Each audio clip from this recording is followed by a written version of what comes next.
चलो भाई, अब हम लोग नेक्स्ट टॉपिक पे मूव कर रहे हैं गॉस लॉ से। गॉस लॉ में बेसिकली हमें इलेक्ट्रिक फील्ड का डेरिवेशन पढ़ना था बहुत सारे केसेस में जो हमने पढ़ा। अब हम लोग आते हैं इलेक्ट्रोस्टैट के नए टॉपिक पे, mini topic conductor and its properties, जिसके बारे में एनसीईआरटी में शुरू में ही कुछ कुछ दे दिया, इंडक्शन वगैरह। हम लोग लास्ट में पढ़ते हैं कंडक्टर का सारा प्रॉपर्टी। अभी तक जो भी हम लोग केस लिए हैं, जो भी इलेक्ट्रिक फील्ड पोटेंशियल निकाले हैं, चाहे वो आपका स्फीयर हो, सॉलिड स्फीयर, हॉलो स्फीयर, चाहे कहीं कहीं रिंग लेते थे, कहीं कहीं पे ये लार्ज शीट लेते थे, ये सारे के सारे आपके नॉन कंडक्टिंग हुआ करते थे। मतलब सब के सब ऐसे समझो कि कोई भी उसमें से मेटल का नहीं था, मतलब लोहा का नहीं था या एल्युमिनियम कॉपर का नहीं था। तो क्या था? नॉन कंडक्टिंग का मतलब लकड़ी का था, कागज का था, कुछ भी था, प्लास्टिक था, लेकिन वो कंडक्टर नहीं था।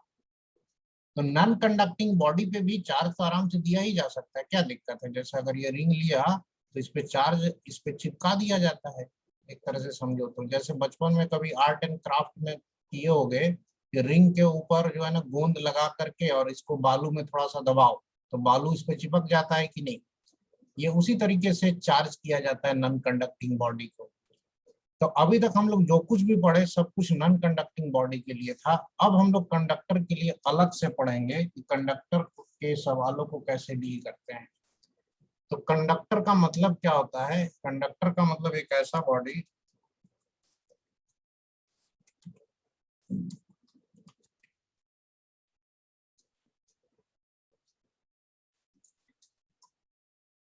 conductors means a body having large number of free electrons. ठीक है, these electrons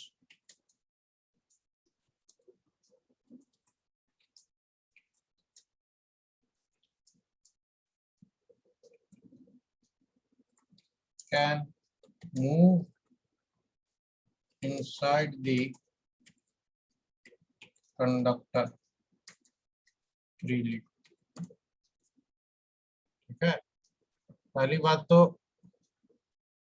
कंडक्टर का मतलब क्या हुआ? तो कंडक्टर का मतलब हो गया large number of free electrons. These electrons can move inside the conductor free. अब ये what is free electron? Free electron का मतलब होता है, देखो किसी एग्जांपल से लेके बताते हैं। सोडियम 11 इलेक्ट्रॉन होते हैं। इसका कॉन्फ़िगरेशन जब आप लिखते हैं तो 1s2 होता है, 2s2 होता है, 2p6 होता है, 3s1 होता है। ये कॉन्फ़िगरेशन होता है सोडियम का। अब इस कॉन्फ़िगरेशन में अगर देखा जाए तो यहाँ से यहाँ तक ये जो 10 इलेक्ट्रॉन है, ये आपका इनर्ट गैस का कॉन्फ़िगरेशन दे देते हैं कि नहीं? ठीक है, नियॉन का। और ये आपका बाहरी इलेक्ट्रॉन है। तो जब इसका ये बनाओगे एटम का शेप, तो न्यूक्लियस बीच में होता है भाई, न्यूक्लियस तो बीच में होता है, और बाद में फिर बाहर में सर्कल में कौन चक्कर लगाते रहते हैं? तो इलेक्ट्रॉन। तो ये फर्स्ट ऑर्बिट मान लो, फिर ये सेकंड ऑर्बिट मान लो, इस तरह से। ठीक है, थर्ड ऑर्बिट, फोर्थ ऑर्बिट, ऐसे करके होगा बहुत सारा ऑर्बिट। तो हम इसमें इतना ऑर्बिट बना लें। अब जो न्यूक्लियस होता है वहां पे तो सारा पॉजिटिव चार्ज होता है, सारा पॉजिटिव चार्ज, लेकिन इलेक्ट्रॉन यहाँ चक्कर लगाते रहते हैं। तो ऐसे समझो कि first orbit, second orbit, third orbit. First orbit में 1s2 वाले 2 इलेक्ट्रॉन, सेकेंड ऑर्बिट में 2s2 और 2p6 मान के हम मानेंगे कि 8 इलेक्ट्रॉन है। 1 2 3 4 5 6 7 8 इलेक्ट्रॉन। ये 8 + 2 मिलके 10 इलेक्ट्रॉन हो गए। इनर्ट गैस का आ गया कॉन्फ़िगरेशन, और ये है बाहर में 11वां इलेक्ट्रॉन। अब क्या होता है कि इमेजिन करो कि इन इलेक्ट्रॉन्स में यहाँ तक के जो ये इलेक्ट्रॉन्स है ये मिल करके इनर्ट गैस का कॉन्फ़िगरेशन दे रहे हैं सोडियम को। तो सोडियम स्टेबिलिटी अचीव करने के लिए, आप लोग केमिस्ट्री में पढ़ते हैं ना, अपना ये जो 11वां इलेक्ट्रॉन है इसको हमेशा बाहर देना चाहता है, और दे करके क्या बन जाता है? Na+। Na+ का मतलब क्या होता है कि इसने एक इलेक्ट्रॉन अपना ये छोड़ दिया। तो इनर्ट गैस के कॉन्फ़िगरेशन को अचीव करने के चक्कर में हर सोडियम एटम क्या करता है? अपना ये बाहरी इलेक्ट्रॉन जो है उसको भगाने के फिराक में रहता है। This electron is called free electron, क्योंकि ये इस एटम का हिस्सा तो है बट इसमें बहुत लूजली बाउंड रहता है। समझे। लूजली बाउंड का मतलब ये हुआ कि जो न्यूक्लियस होता है बाकी के इलेक्ट्रॉन्स को तो बहुत जोर का फोर्स लगा के अंदर खींचता है, एकदम कि प्राण जाए पर इलेक्ट्रॉन ना जाए, इनको जाने नहीं देगा, इनको पकड़ के खींचे रहता है। लेकिन इस पे जो फोर्स लगाता है ना वो बहुत कम फोर्स लगाता है, जैसे लगता है सौतेला व्यवहार कि ये इलेक्ट्रॉन न्यूक्लियस इसको पसंद ही नहीं है, हम कोई चाहता ही नहीं कि इलेक्ट्रॉन यहाँ रहे। समझे। तो एक माँ के 11 बच्चे थे, 10 बच्चों से उसको बहुत प्यार था, लेकिन एक 11वां बच्चा भी था जिसको माँ अपने पास फटकने ही नहीं देती थी। तो 11वां बच्चा थोड़ा बड़ा हुआ तो आवारा हो गया। दैट आवारा बच्चा is called free electron. Free का मतलब ये नहीं कि वो फ्री में मिला है, फ्री का मतलब है वो चलने फिरने के लिए फ्री है। उससे का असर क्या होगा कि अगर आप सोडियम का कोई लेंगे, मान लीजिए कि ये सोडियम का एक प्लेट लेंगे, इसमें तो बहुत सारे ऐसे ऐसे 11वां इलेक्ट्रॉन होंगे। ये सारे इलेक्ट्रॉन क्या करते हैं कि रैंडमली पूरे बॉडी में आवारागर्दी करते रहते हैं। क्यों? क्योंकि ये अपने अपने एटम से इजीली डिटैच हो सकते हैं और इधर उधर घूम सकते हैं। तो ये जो फ्रीली घूमते रहते हैं ना, इधर उधर आवारागर्दी मचाते रहते हैं, इसी की वजह से इनका नाम पड़ गया फ्री इलेक्ट्रॉन। ये प्रॉपर्टी सिर्फ मेटल्स में हो सकती है, नॉन मेटल में नहीं होती है। नॉन कंडक्टिंग मटेरियल जैसे क्लोरीन वगैरह का कॉन्फ़िगरेशन लिखोगे तो देखोगे कि उसमें सारे इलेक्ट्रॉन्स को पकड़ के रखता है, उल्टा इलेक्ट्रॉन उसको और चाहिए होता है टू गेन स्टेबिलिटी। समझे। तो ये पूरी केमिस्ट्री है जो बता रहे हैं। तो ये 11वां इलेक्ट्रॉन, या सोडियम के अलावा और भी ले लो, सोडियम के बाद कौन आता है पीरियोडिक टेबल में, बताओ। Magnesium sir. Magnesium. Magnesium sir. Magnesium अक्सर सुने होंगे कि मैग्नीशियम प्लस या मैग्नीशियम प्लस प्लस आयन बनता है। ये दो इलेक्ट्रॉन जो बाहर वाले हैं ना, ये फ्री इलेक्ट्रॉन है, इनको ये पसंद नहीं करता है, कोई भी उनको लेके उड़ सकता है थोड़ा सा लालच दे करके। समझे। अब यहाँ क्या लालच आता है कि अगर आपने सोडियम एटम को किसी इलेक्ट्रिक फील्ड में रख दिया, ठीक है, सोडियम एटम को इलेक्ट्रिक फील्ड में रख दिया, तो होगा क्या कि इलेक्ट्रिक फील्ड में, दिखाते हैं, आपने इलेक्ट्रिक फील्ड में रखा, ठीक है, एक्सटर्नल इलेक्ट्रिक फील्ड, तो वो इलेक्ट्रिक फील्ड अंदर में सब पे फोर्स लगाएगा, सारे इलेक्ट्रॉन्स पे फोर्स लगाएगा, सबको कहेगा कि हम फोर्स लगाएंगे F equal to Q E, तो इस पे भी फोर्स लगेगा, ऐसे लगेगा ना, F equal to Q E, इन पे भी लगेगा, सब पे फोर्स लगेगा। लेकिन ये जो इलेक्ट्रॉन्स हैं ये भाग नहीं सकते हैं। क्यों नहीं भाग सकते हैं? क्योंकि इनकी मम्मी इनको एकदम पकड़ के रखी हुई है कि तुमको घर से नहीं भागने देंगे। तो ये जो बाहर से इलेक्ट्रिक फील्ड का फोर्स आया, इसमें ये जो बाहर वाला इलेक्ट्रॉन है जो बेचारा सौतेला था, वो बेचारा बह के निकल जाता है, यहाँ से उखड़ के ये चला जाएगा कि नहीं कहीं और, हो सकता है दूसरे एटम में चला जाए, कहीं और चला जाए। तो इसकी तो मम्मी भी यही चाहती थी कि ये भाग जाए यहाँ से, क्योंकि इसके भागने से उसको फायदा दिख रहा था कि इनर्ट गैस का कॉन्फ़िगरेशन आ जाएगा। तो ये बेचारा इलेक्ट्रॉन तो कहीं का रहा नहीं ना, इसको तो अपने घर वाले ही नहीं प्यार करते हैं, तो ये भटकता रहता है पूरे बॉडी में। और ये अकेला नहीं है, इसके बहुत सारे यार दोस्त हैं, क्योंकि बगल में दूसरा सोडियम एटम होगा, उसमें भी तो ऐसा है कि इलेक्ट्रॉन होगा। तो ये सारे लोग आवारा इलेक्ट्रॉन होते हैं जो पागल की तरह इधर उधर बॉडी में घूमते रहते हैं। समझे। तो ये एक बड़ा प्रॉपर्टी है कंडक्टर का, जिसके वजह से कंडक्टर की का बिहेवियर नॉन कंडक्टर से बिल्कुल अलग हो जाता है। अब जैसे ही इलेक्ट्रिक फील्ड देंगे तो ये इलेक्ट्रॉन्स भी चिल्लाएंगे, मम्मी मम्मी इलेक्ट्रिक फील्ड का फोर्स आया, मेरे को जाने दो ना इधर। मम्मी बोलेगी ना बेटा तुम लोग को तो नहीं जाने देंगे। ये भी बोलेगा मम्मी फोर्स लगाया, तो इसको बोलेगा भाग जाना, तेरे को हमको मतलब ही नहीं है, भागना है तो भाग जा, तो ये बेचारा भाग जाता है। समझे। तो ये लॉजिक है, इसको नोट करो, फिर अगले पेज पे उसको और डिटेल में समझाते हैं, इसकी प्रॉपर्टीज लिखेंगे हम लोग। So this is your free electron.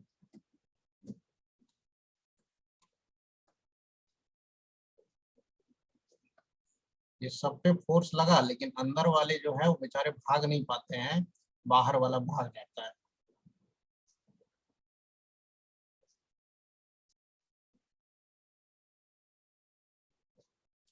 Properties of conductor.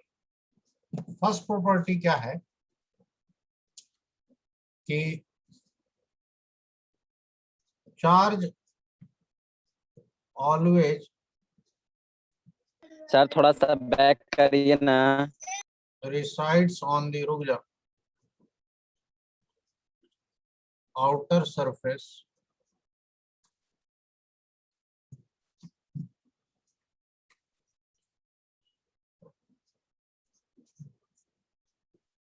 charge always resides on the surface of a conductor.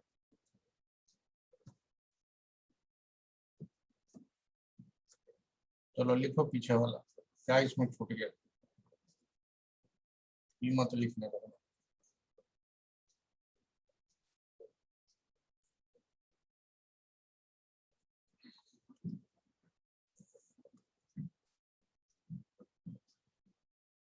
हो गया सर। हो गया। Charge always resides on the surface of a conductor, ये कह रहा है कि कोई भी कंडक्टर में अगर आप चार्ज देंगे बाहर से तो वो बॉडी के अंदर नहीं रहता, वो सारा चार्ज जो होता है ना वो सरफेस पे आके फ्लोट करता है। अब कहोगे इसका मतलब क्या, सरफेस पे क्यों आ जाता है? क्योंकि इसमें चूंकि फ्री इलेक्ट्रॉन होते हैं और electron can move freely in the body, तो अगर आपने मान लीजिए कि बाहर से अपनी तरफ से इसको 5 कूलम चार्ज दिया, तो वो जो 5 कूलम पॉजिटिव चार्ज है वो अंदर में एक जगह रखोगे तो वो फैल के आके सरफेस पे फैल जाएगा।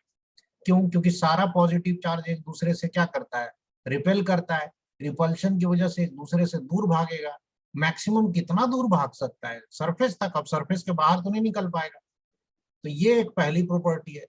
अगर आपने नॉन कंडक्टर बॉडी को लिया होता ना, नॉन कंडक्टर, और उसको आपने 5 कूलम चार्ज दिया होता और यहाँ पे ले जाकर रख दिया होता, तो पूरा का पूरा 5 कूलम यहीं पे रहता, ये भाग नहीं पाता, क्योंकि इसमें फ्री इलेक्ट्रॉन तो होते नहीं है। फ्री इलेक्ट्रॉन नहीं होने का मतलब है कि अंदर में चार्ज का मोशन नहीं होगा, आप जहां चार्ज रखेंगे वहीं रख जाएगा। फिर यहाँ ले आके अगर आपने -2 कूलम रख दिया तो यहाँ पे -2 वैसे ही रह जाएगा। यहाँ पे आपने ला करके 3 कूलम रख दिया तो यहीं रह जाएगा। लेकिन इसमें अगर आपने चार्ज दिया तो ये ऊपर आके सरफेस पे तैरने लगता है, ठीक है ना, फ्लोट करने लगता है एक तरीके से, और बहुत सेंसिटिव होता है। क्या सेंसिटिव होता है कि जरा सा बाहर से अगर कोई इलेक्ट्रिक फील्ड वगैरह मिला तो ये चार्ज का डिस्ट्रीब्यूशन चेंज हो जाएगा। हो सकता है कुछ चार्ज इधर मूव कर जाए या हो सकता है कुछ चार्ज इधर मूव कर जाए, समझे? वो अगले पॉइंट में आएगा। तो जो भी हम चार्ज हम लोग देते हैं बाहर से, वो चार्ज सरफेस पे रिसाइड करता है ड्यू टू रिपल्शन। सारे चार्ज एक दूसरे से दूर भाग जाते हैं। दिस इज समथिंग लाइक, अगर मान लो कि एक बाल्टी ले लिया और बाल्टी में ये ऊपर का हिस्सा है, यहाँ पानी है, ठीक है ना, इसमें आप क्या कीजिए कि खूब सारा छोटा छोटा लकड़ी का टुकड़ा डाल दीजिए। बढ़ई के यहाँ लकड़ी का टुकड़ा पड़ा रहता है ना, ऐसे डाल दीजिए और ले जाके मुट्ठी से आप नीचे यहाँ तलहटी में डाल के छोड़ाइए। क्या यहाँ टिकता है? आप देखेंगे ये सारा टुकड़ा भाग करके क्या होगा, ऊपर आ जाएगा, और ऊपर आकर के सरफेस पे फैल करके तैरेगा कि नहीं, फ्लोट करता रहेगा। ये उसी तरीके से इसमें जितना भी चार्ज अंदर छोड़ोगे वो सारा चार्ज बाहर आ जाएगा सरफेस पे। अब सरफेस के बाहर निकल के सुसाइड तो नहीं कर सकता, तो सरफेस पे ही रहता है चार्ज, बॉडी के अंदर चार्ज नहीं रहता है। तो इनसाइड का जो एरिया होता है that is totally charge free, अंदर में कोई चार्ज टिक ही नहीं सकता है, ठीक है ना। अब जाके यहाँ पे अगर आप तुमने कोई प्लस चार्ज दे भी दिया तो ये प्लस सब रिपेल करेगा, तो ये भी कहीं ना कहीं भाग के सरफेस पे आ जाएगा। सर सर इंसुलेटर में अंदर स्टोर हो जाता होगा। इंसुलेटर का मतलब ये हुआ कि ये बाल्टी है और बाल्टी में पानी की जगह हमने बालू ठूस के भर दिया। अब बताओ, बालू भरा हुआ है, अब वो लकड़ी का टुकड़ा यहाँ ला ला के भर दिया। बताओ क्या लकड़ी का टुकड़ा बालू में तैर के ऊपर आएगा? No sir. हाँ, तो सर ये इंसुलेटर का बिहेवियर है। एकदम इंसुलेटर रिजिड होता है कि हमारे यहाँ कोई चार्ज का मोशन नहीं हो सकता है, समझे? लॉकडाउन लगा हुआ है यहाँ पर बालू के अंदर, इंसुलेटर के अंदर। कंडक्टर के अंदर Yes. फ्री मोशन है, कोई कहीं भी जा सकता है।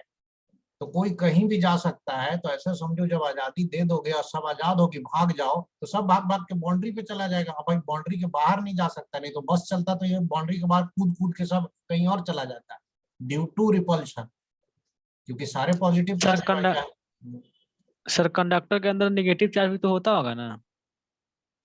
नेगेटिव चार्ज भी देंगे तो यही ना करेगा भाई, नेगेटिव चार्ज भी भाग जाएगा, समझे? और पॉजिटिव नेगेटिव मिल के पहले बैलेंस हो जाएगा। मान लो कि तुम कहोगे कि सर हम पहले इसको 10 कूलम दिए और इधर से -6 कूलम भी दिए, तो होगा क्या कि 10 में से 6, इसका 6 और इसका 6 तो बैलेंस हो गया, बचा कितना, 4 कूलम। पॉजिटिव ही बचा ना 4 कूलम, वो 4 कूलम सरफेस पे तैरते रहेगा। और अगर कब तुमने दोनों बराबर दे दिए 10 कूलम और -10 कूलम, तो नेट हो गया 0 चार्ज, सरफेस पे कोई चार्ज नहीं दिखेगा, ये न्यूट्रल बन जाएगा। इसमें पॉजिटिव नेगेटिव चार्ज कंबाइन हो सकता है, नॉन कंडक्टर में नहीं हो सकता। आपने यहाँ पे दिया है 4 कूलम और यहाँ दे दिया -4 कूलम, और ये नॉन कंडक्टर है, तो इसमें बेचारा जो जहां है वहीं फंस के रह जाता है, ये कंबाइन नहीं हो सकता है। लेकिन कंडक्टर में तो क्या होगा, ये आके कंबाइन हो जाएगा, क्योंकि कंडक्टर के अंदर फ्रीली ये मूव कर सकता है इलेक्ट्रॉन्स के मोशन की वजह से। तो पहला ही पॉइंट जो है ना उसमें इतना एक्सप्लेनेशन चाहिए। दूसरा पॉइंट इसका ये है कि under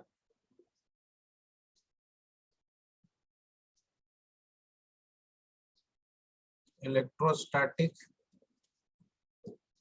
conditions, electric field inside a conductor is always zero। अंदर में इलेक्ट्रिक फील्ड होता ही नहीं है, कुछ भी कर लो। और क्यों नहीं होता है? अगर आप न्यूट्रल रखेंगे तो ऐसे भी फील्ड नहीं होगा। अगर आप चार्ज देंगे तो चार्ज सारा सरफेस पे आ जाएगा, अंदर में तो कोई चार्ज ही नहीं रहता है, ठीक है। और चार्ज सारा सरफेस पे आके तब तक मोशनलेस नहीं होगा जब तक उस पर फोर्स लगना ना बंद हो। तो इन चार्जेस का ऊपर होना और स्टे पे होना, मतलब रेस्ट पे होना, ये बताता है कि अब इन पे कोई भी नेट फोर्स नहीं लग रहा है, फोर्स नहीं लग रहा है। इसका मतलब अंदर में इलेक्ट्रिक फील्ड जीरो है, अंदर में कोई चार्ज नहीं है ना। अगर आप किसी कंडक्टर को एक्सटर्नल इलेक्ट्रिक फील्ड में रख देंगे, मतलब बाहर से इलेक्ट्रिक फील्ड है, तो नॉन कंडक्टर होता तो अंदर में इलेक्ट्रिक फील्ड आ जाता। लेकिन कंडक्टर की स्पेशल प्रॉपर्टी की वजह से इस इलेक्ट्रिक फील्ड में क्या होगा कि इसके इलेक्ट्रॉन अट्रैक्ट होकर के इधर आ जाएंगे एक साइड में, और जहां से भाग क्या है वहां डिफिशियंसी हो गई, तो that side will become positively charge. तो इधर पता चलेगा कि जितना माइनस क्यू इंड्यूस हुआ है उतना ही इधर प्लस क्यू इंड्यूस हुआ है। ओवरऑल अभी भी न्यूट्रल है, लेकिन एक तरफ का हिस्सा नेगेटिवली चार्ज हो गया, एक तरफ का हिस्सा पॉजिटिवली चार्ज हो गया, और this process is called induction. इसी को हम लोग कहते हैं इंडक्शन। कि एक कंडक्टर में चार्ज इंड्यूस हो सकता है, और ये जो चार्जेस आ रहे हैं सरफेस पे, इसको बोलते हैं हम लोग इंड्यूस्ड चार्ज, ठीक है ना, इंड्यूस्ड चार्ज।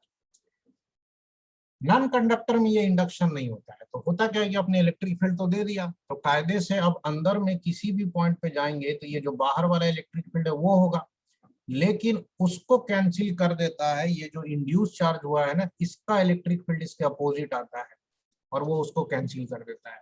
तो यहाँ पर ऐसा है कि अंदर के हर एक पॉइंट पे दो इलेक्ट्रिक फील्ड है, एक तो बाहर वाला और एक आपका है electric field due to induce charges, और ये दोनों कैंसिल होकर नेट फील्ड अंदर में जीरो होता है। नाउ ये कैसे पता चला कि जो इलेक्ट्रिक फील्ड इंड्यूस चार्ज का आता है वो इसको कैंसिल ही कर देगा, इससे बड़ा छोटा नहीं होगा। फिर से वही बात आई कि अगर अंदर में इलेक्ट्रिक फील्ड जीरो नहीं होगा तो ये चार्जेस क्या रेस्ट पे रहेंगे? ये भागदड़ में रहेंगे। चार्ज पे तो फोर्स लगता रहेगा ना, force is equal to Q E. Charge तभी ना रेस्ट पे आएगा जब फोर्स आपका जीरो होगा, फोर्स तभी ना जीरो होगा जब अंदर में ई जीरो है। तो चार्जेस का सरफेस पे रेस्ट पे होना इस बात को प्रूफ करता है कि अंदर में इलेक्ट्रिक फील्ड जीरो है, और वहां से फिर पता चलता है कि जरूर ये इलेक्ट्रिक फील्ड जो इंड्यूस चार्ज की वजह से आया है वो इसको बाहर वाले इलेक्ट्रिक फील्ड को कैंसिल कर देता है। समझे? नोट करो। सर इंडक्शन अपने आप हो जाता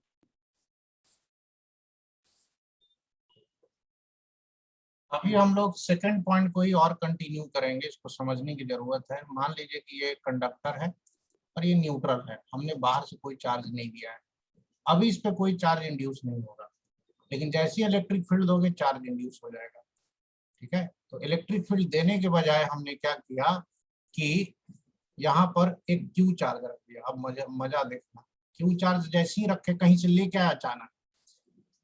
कोई भी न्यूट्रल कंडक्टर के अंदर नेगेटिव और पॉजिटिव चार्ज दोनों होते हैं, मतलब इलेक्ट्रॉन और प्रोटॉन। नेगेटिव चार्ज जो इलेक्ट्रॉन है वो फ्रीली मूव कर सकता है, पॉजिटिव चार्ज को देख करके इसके अंदर का नेगेटिव चार्ज अट्रैक्ट होगा, और अट्रैक्ट होकर के वो नेगेटिव चार्ज कहाँ आ जाएगा, यहाँ सरफेस पे आके ऐसे जमवाड़ा लगा लेगा कि नहीं, माइनस चार्ज। समझ रहे हो? अब चूंकि इधर माइनस हो गया और ओवरऑल ये न्यूट्रल था, तो अपोजिट साइड में इधर आपको प्लस दिखाना होगा, क्योंकि भाग के जहां से आया है वहां डिफिशियंसी हो गई। Deficiency of electron is called क्या, पॉजिटिव चार्ज, और इधर में एक्सेस इलेक्ट्रॉन आके जमा हो गए। अब ये हो गया आपका माइनस क्यू, और ये मान लो चार्ज जो इंड्यूस हुआ है वो प्लस, दिन भर बेचारे बोर और वो कितना इंड्यूस होगा वो कोई नहीं जानता। क्या हुआ क्षितिज कांत?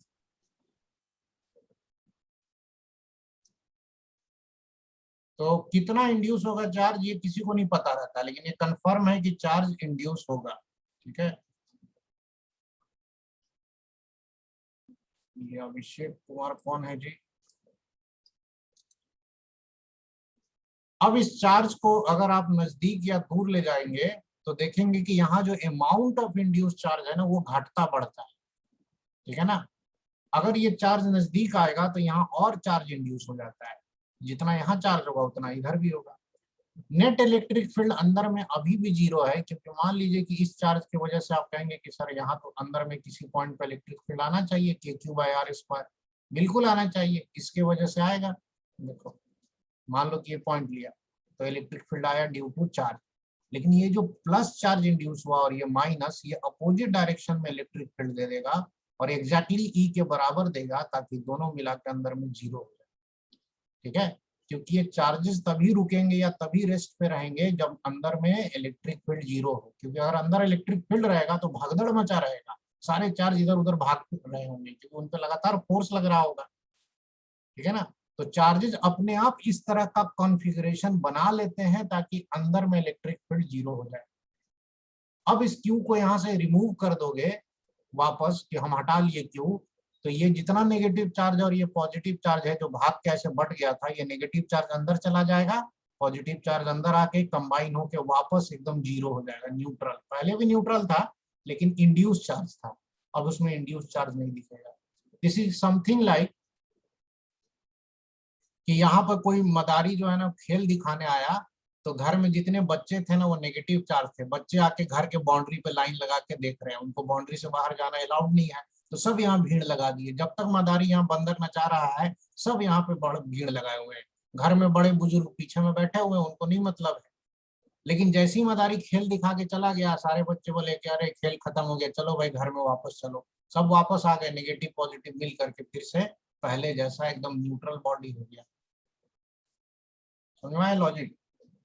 तो चार्ज बाहर से इसमें अभी हम लोग दिए नहीं है, ये चार्ज इसका इंटरनल चार्ज है और इसीलिए दोनों तरफ इक्वल इंड्यूस हुआ है, और इसी इंड्यूस चार्ज की वजह से अंदर में इलेक्ट्रिक फील्ड कैंसिल हो जाता है। अगर ये नॉन कंडक्टर होता तो ये सब ड्रामा नहीं होता। बाहर में अगर आप चार्ज रख देते तो गई भैंसिया पानी में, इसके अंदर भी इलेक्ट्रिक फील्ड आ जाता, हर जगह इलेक्ट्रिक फील्ड आ जाता है। इसके अंदर बोलता है कि यहाँ पे कितना इलेक्ट्रिक फील्ड है, तो हम सीधे बोल देते कि Q/R² है। नॉन कंडक्टर के अंदर इलेक्ट्रिक फील्ड हो सकता है, इसमें इलेक्ट्रॉन का फ्री मोशन नहीं होता है, लेकिन कंडक्टर में नहीं हो सकता है, कंडक्टर 0 करा लेगा। सुन रहे हो क्या बोल रहे? करवा लेगा, जबरदस्ती करवा लेगा, क्योंकि उसके सिद्धांत में ही नहीं है कि अंदर में इलेक्ट्रिक फील्ड रखना है। हर हाल में इलेक्ट्रिक फील्ड उसको 0 कर लेना, चाहे उसके लिए जितना भी चार्ज उल्टा सीधा इंड्यूस कराना पड़े वो करा लेगा। सरफेस पे चार्ज आ जाएगा और अंदर में इलेक्ट्रिक फील्ड 0 हो जाएगा। ये प्रॉपर्टी नंबर 2 हुई। बाकी की प्रॉपर्टी जो है वो अगले क्लास में करेंगे, और आज की क्लास यहीं तक रखते हैं। और एक और नोटिस है, कल एक एक्स्ट्रा क्लास लेंगे स्पेशली फॉर जेई। ठीक है ना? उसमें बायो वालों को नहीं आना है, जेई एडवांस को उसमें सवाल करा देंगे कुछ, और कुछ जेई मेन लेवल का भी करा देंगे, क्योंकि इधर जो 15-20 दिन में पढ़े हैं ना उसमें एडवांस लेवल के सवाल नहीं करवाए, क्योंकि बाकी के नॉर्मल बैच में कराएंगे तो बहुत लोगों को उल्टी आने लगेगा, किसी किसी को बुखार चढ़ जाएगा, बहुत लेंदी भी होता है, हो सकता है एक स्क्रीन में ना हो, इंटीग्रेशन करते करते दूसरे स्क्रीन पे जाना पड़े। तो वो हम कल सुबह 9 बजे लेंगे। ठीक है?